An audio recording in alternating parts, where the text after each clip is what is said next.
Æðstu stjórnendur Kaupþings sem skulduðu bankanum mest vegna hlutabréfakaupa hafa lítinn vilja sýnt til að semja skuldirnar, ólíkt þeim sem voru með lægri fjárhæðir.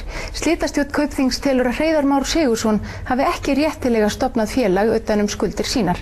Þorbjörn Þórðarson.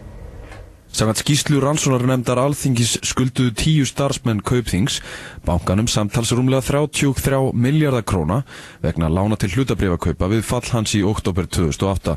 Við skulum kíkja á 10 stærstu lánin samkvæmt skýrslu rannsóknarnefndar Alþingis. Í 10. sæti Frosti Reyr Rúnarsson með 1,3 milljarða króna. Samkvæmt heimildum fréttastofunnar skuldin ógreidd, en Frosti Reyr hefur lagt öll spilin á borðið og í samningaviðræðum við slitastjórnina.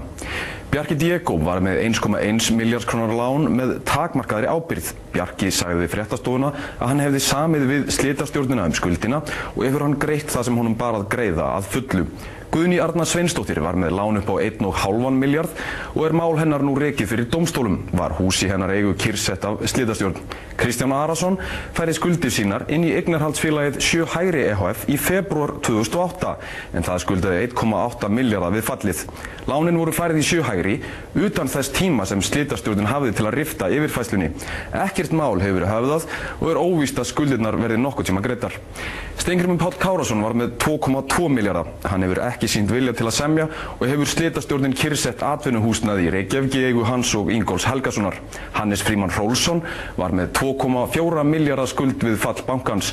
Sú skuld ógreidd, en Hannes sagði við fréttastofu í dag að hann ætti í viðræðum við slitastjórnina. Þá sagðist hann hafa fært tilbaka þær eignir sem hann færði á sambýliskonu sína í bankahruninu.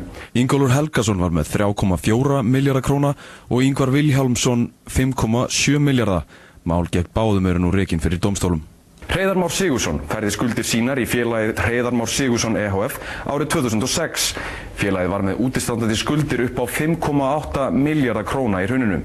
Samkvæmt heimildum fréttastofu hefur Hreiðar Már ekki sýnt vilja til að semja skuldina við slitastjórn Kaupþings, en slitastjórnin líti svo á að félag hans hafi ekki verið réttilega stofnað árið 2006 þar sem það glemdist meðal annars að greiða 500.000 króna stofnfé inn í félagið. Eftir því sem fréttastofa kemst næst hefur lögmönnum nú verið falið að vinda ofan af félaginu og krefja í kjölfari Hreiðar Már Sigurðsson persónulega fjárhæðina. Sigurður Einarsson var á toppnum með 7,8 milljarða króna en Sigurður hefur hafnað ábyrgð og mál Kaupþings á hendur honum nú rekið fyrir dómstólum.